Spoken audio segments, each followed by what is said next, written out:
Hi, everybody, and Hey. welcome back. Hey, Happy New Year. Mm-hmm. Happy Valentine's Day. Well, Happy New Year. Funny story about that. Yeah, it's actually, we were supposed to do a Valentine's Day blog, but with the snow in Toronto, it kind of threw all of our scheduling into, just Neverland, so we never got around to it. And Dee can't find us today. We're going to do it today. So I'm bad. So, no. We have to locate it. So we're probably going to try to get that out to you. It's a short version anyway. Just to talk about love in general and, that the whole concept of love. It's an important driver in anything you do. So we're going to visit that next week. But for today, we're talking about past mistakes, owning them, and moving on. It's what makes us human. It's what makes us grow.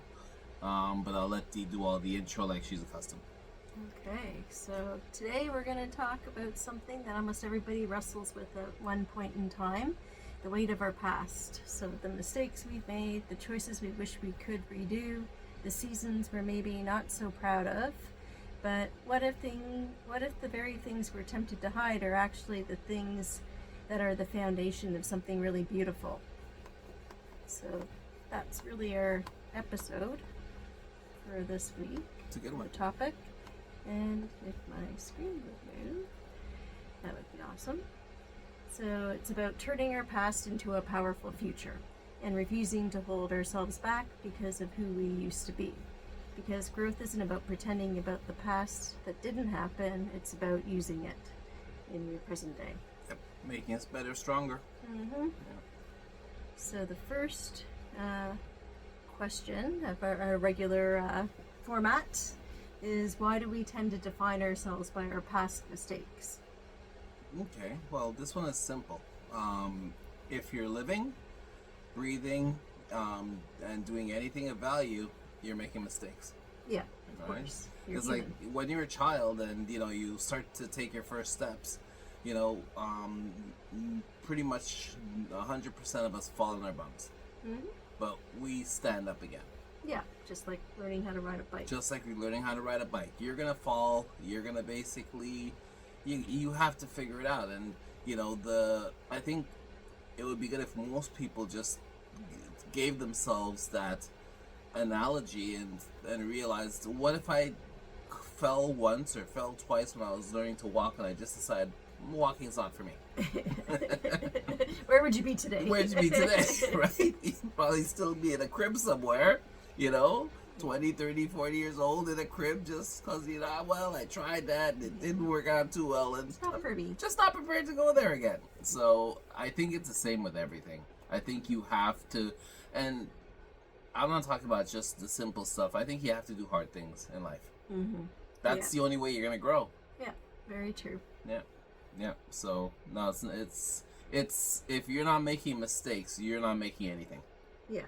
Yeah, you're not You're not contributing. You're not learning. You're not growing. You're doing nothing of value to anybody, including you're just yourself. in that little comfort zone. You're existing. You're existing.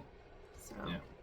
Wallflower. Mm-hmm. Okay, so question 2. Mm-hmm. What's the difference between learning from the past and living in it? So.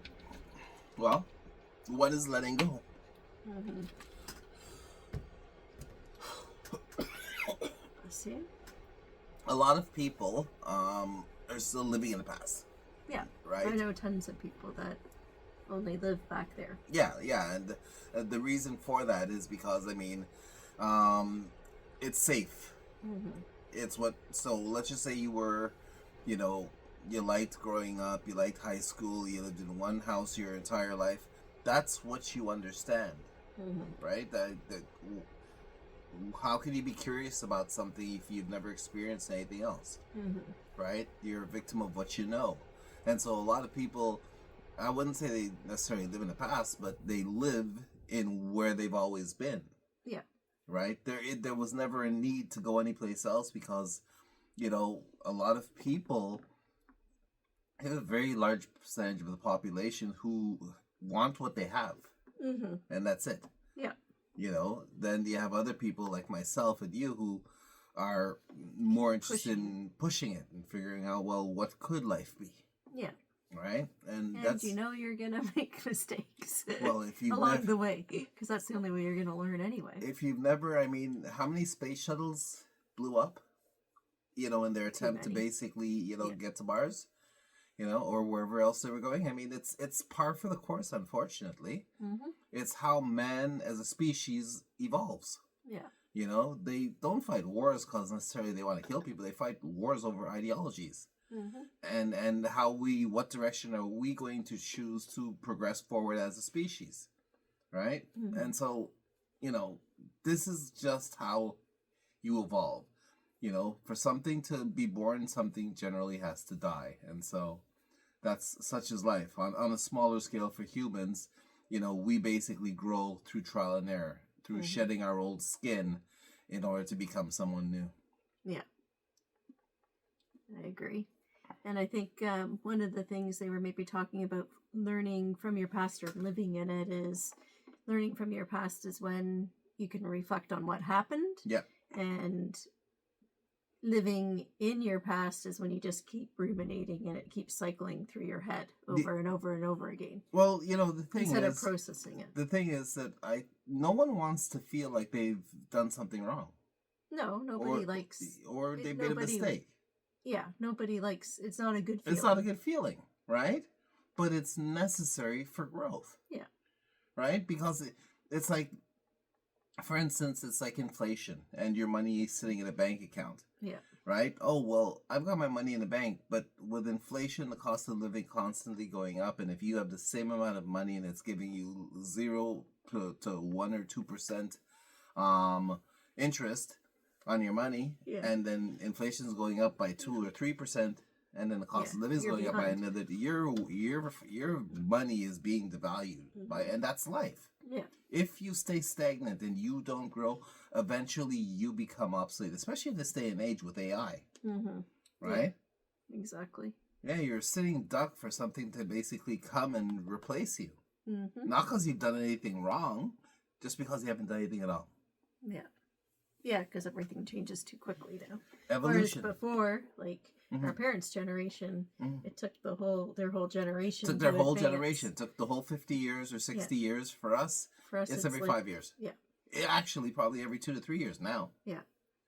Yeah. Life might even be faster. Life is moving at warp speed today, and if you're not advancing, you're falling behind. Mm-hmm. And you will get replaced. Yeah, that's true. Okay. Question 3. Mm-hmm. How can past failures actually become our greatest advantage? Well, the reality of it is that you don't learn anything by winning. I've learned that. Like when you're having great days, when everything is working. Yeah, you feel good. You feel good. Temporarily. But you're not being stretched. Yeah.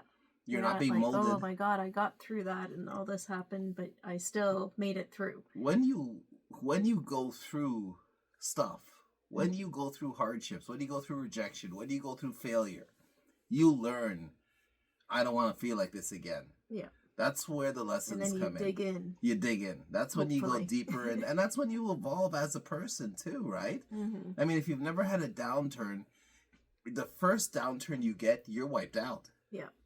Yeah. So I think that's one of the biggest things that failure does is gives you the resilience and the resources to keep going.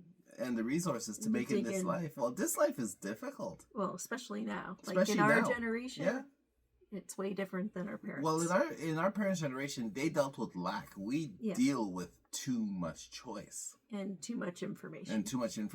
So, it's like, where do you go? Like, where could you get that consistency that your parents had? Well, you have to stay 10 steps ahead. Mm-hmm. That's the only way you make it in today's, economy and today's, I guess the way the world is evolving, there's so many pitfalls. Mm-hmm. Whereas before, maybe just, go back to school, get an education, retrain, get a new job. Well, not so simple today. Yeah, very true. So question 4. Mm-hmm. What happens when we forgive ourselves? Love this one. When we forgive ourselves, we free ourselves to grow. Mm-hmm. And until we forgive ourselves, we're still living in the past. Yeah, you're still stuck. You're stuck. So it allows you sort of that point to move Well, forward. until you forgive yourself. And you have the confidence again, because if you're living in failure, yeah, your confidence is down here. no, So you're not gonna feel okay to try to push things or do things. Life works on various levels, and one is in the metaphysical level.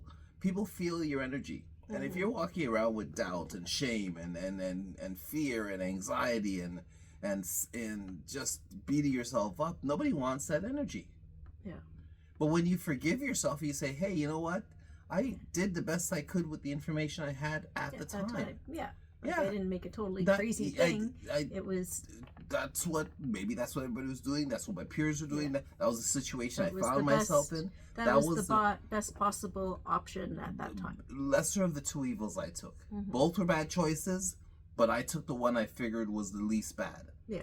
And I got through it. And I will never I will make sure I don't put myself in that position again. But going forward, I'm not going to harness that. Yeah, you can't take that. You can't into take your that. Future. No, you leave can't take that into today. You're not supposed or to. Or the future. No, you're you not just got to say that happened.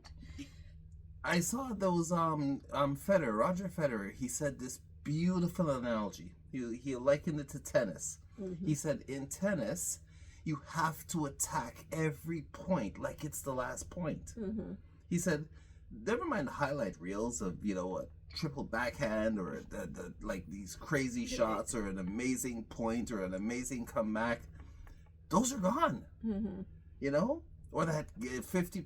They said something like you only get 50% of the points, even as a high, and he's probably one of the highest accomplished tennis players in the world. He's one of the GOATs. Yeah.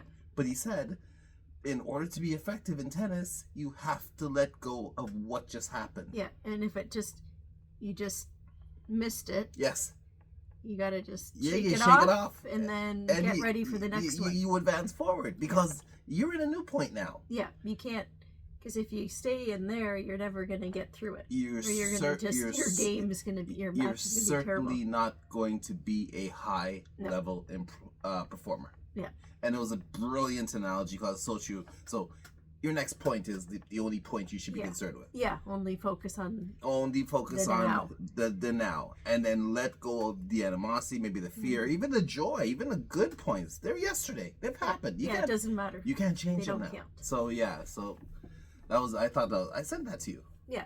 You saw it. Yeah. It was brilliant. I've seen something else about that as well. Yeah. It was just talking about the resilience of professional tennis players. Yeah, the top end ones. Yeah, but he really drove home the point that you have to play every single point with every fiber in your being. Yeah. And all that matters is that next point. Yeah.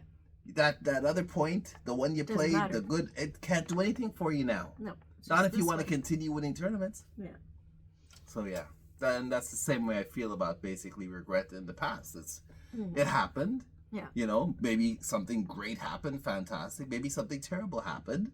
But you wake up knowing that something new is going to happen today. Yeah. And you're in control of only that, not what happened in the past. You could gain insight, gain knowledge from what might have happened in the past. Yeah.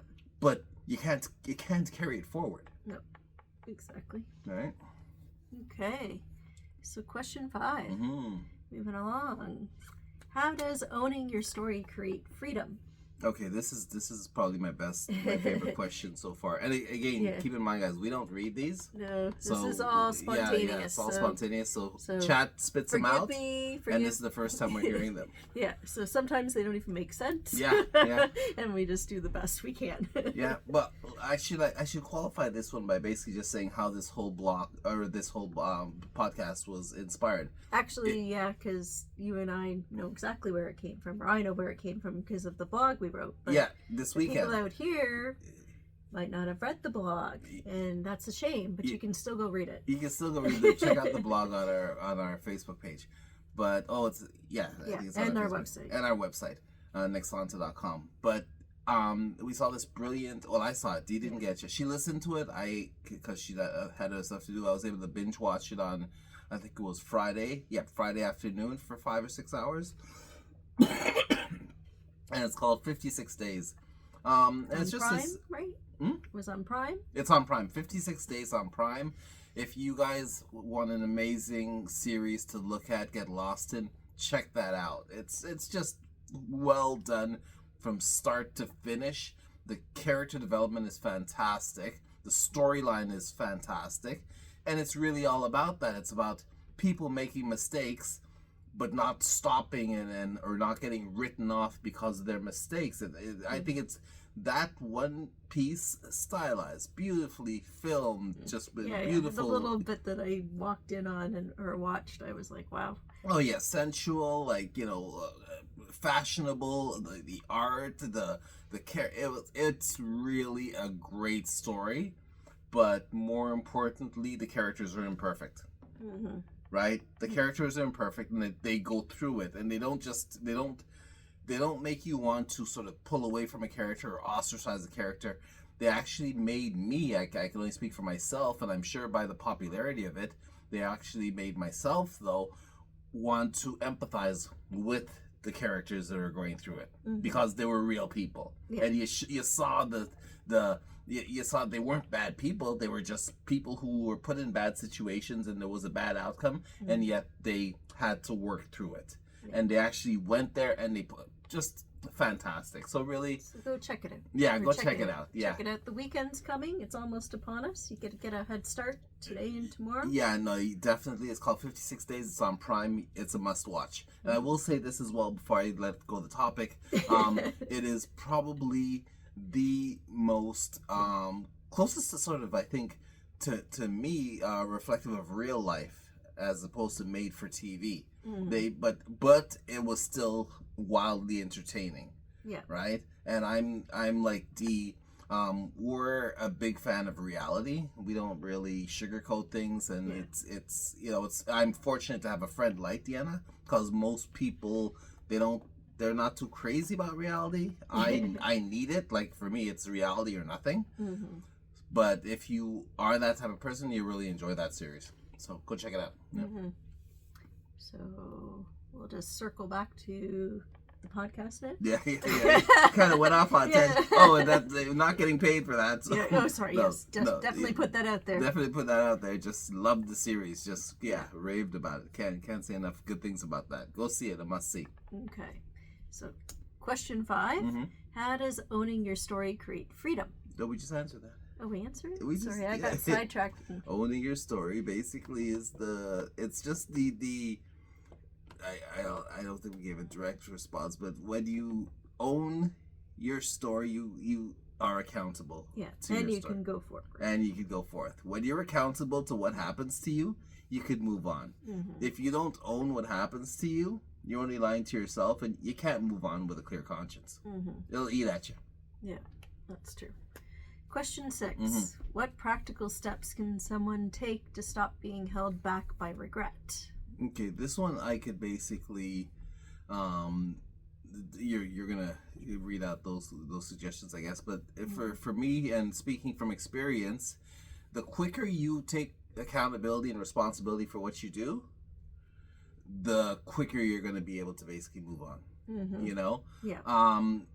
There's a reason that our culture and our society are enamored with, like, rock stars or rap stars or movie heroes or bad boys, and that's because they're able to do things that we can't. Mm-hmm. And they own it. Yeah, true. They own it. We only wish we could own everything we did, but we're afraid of being judged by our colleagues, peers, parents, teachers. It's the people that actually own themselves. Like, basically, whether or not they do something great or they don't, they bounce back way quicker than the person who is incapable of taking ownership and responsibility. Yeah. It all comes down to that. Mm-hmm. Yeah, right? And I think failure or mistakes, you maybe have to spin it. Yeah. And turn it into lessons and what you learn. Well, I don't think you get to the end of your life and you think about the mistakes you made. I think you sort of you at that point you're gonna say, well, okay, I'm here. You're gonna get there anyway if you're lucky, right? If you're lucky, you're gonna get there up there in age 80, 90, whatever. My dad's there. He's that at that age now. Yeah. And he's reflecting on his life. Mm-hmm. And he's not sitting there and thinking, my dad he'll be the first to say, I made a lot of mistakes. Yeah. He's not dwelling on them. No. You know? He doesn't look like he's hung up on No, them. Or... well, no, you can't. And the point is, you're going to get to a stage in your life where you can't do anything about it. Well, you can't. So while you're here, the thing you could do is make your life better, work at it, change, grow. But don't sit there and dwell on stuff, because eventually time's going to run out. And if all you did was dwell, guess what? You wasted your life. Mm-hmm. Right? Very true. So some other suggestions was, well, you already did, you and I have covered off two. So another one is focus on present action. Yep. Surround yourself with growth-minded people. Good people. It's all who you surround yourself with. Yep. That don't get hung up or caught up in that. And that's question 6. So question 7, what does a beautiful future really look like? Okay. Well, that's subjective, but for me, I think a beautiful future is a life you've designed. I've seen that come up. It came up with you, then it came up with a couple of posts I've seen, and really what it's about is just making certain choices in your life based on what you've gone through, based on things you've done right, based on things you've done wrong.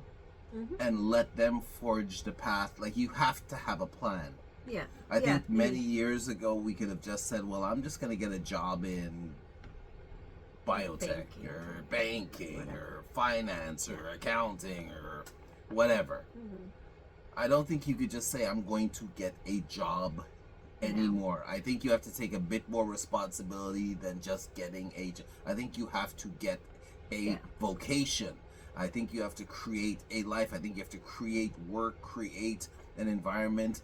You are responsible in whole for everything in your life. You have to make it happen. Yeah, and you have to take ownership. Take ownership. You have to get your side hustle. And take the courage to do that too. But because the thing sometimes what you feel in your heart is true, or whatever you're going to go after, it's different than what other people are going after. Well, there's that too, but all of this information is available to you. Yeah. Anything you could think of wanting to do is there. YouTube. yeah. And to all get the free lessons and to get courses. stuff, by the way, go to Yes Again Bins. It's at 1069. Yeah. Young Street. I don't think it's 1069. I think it's 2069. Oh, maybe it's 2069. Yeah, we're gonna send it. See, I accept my mistake.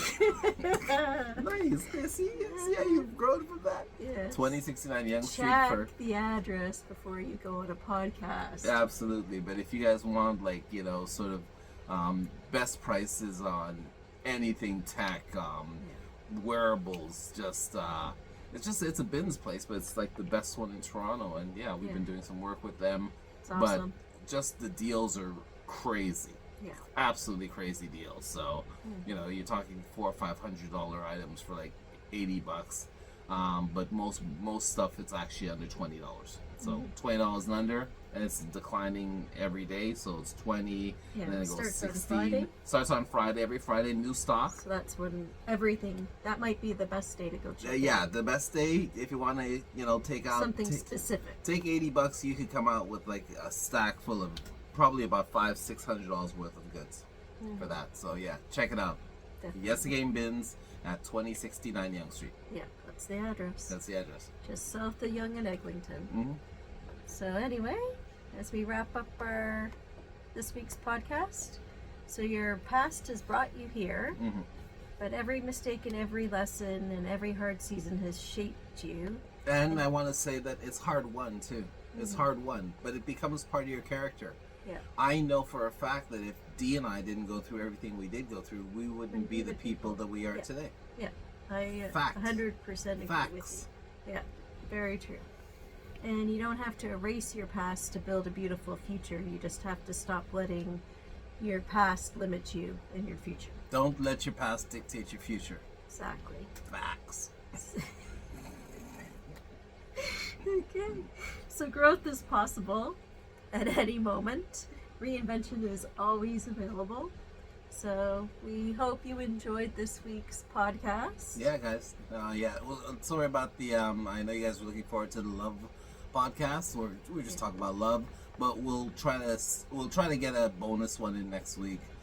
Cause and we might have a special guest coming in soon. Yeah, we have a special guest. We're just firming up details. So details. Some more to come. Our first guest is coming next week and a half, and we are launching our tracker challenge. Hold up your tracker. Show them tracker challenge. That's launching next month. Yeah. It's almost March. Yeah, it's almost March, so that's going to be huge with Immunotech. What else? So there's another thing I want to basically let these guys know. There was a tracker challenge. We're going to have another Immunotech podcast, probably beginning of next month as well. So Immunotech is about to take off. You guys have to get informed about keeping your glutathione levels up. Yeah, just to improve your health from a cellular level. And feel everything. So much better. Yeah, Dee and I swear by it, but that'll change your life. So, but a lot of amazing things are happening, especially for us. We're growing, and it's going to be pretty crazy. So, whatever you're doing, just keep doing it. Just don't ever give up. Stick in there. Yeah. And thanks for watching, guys. Yeah, thanks everybody for tuning in. And if you liked our podcast, share it with your friends. Sure. Like, subscribe, do something to help us in our podcast. Absolutely. Okay, until next week. Take care. Bye, guys.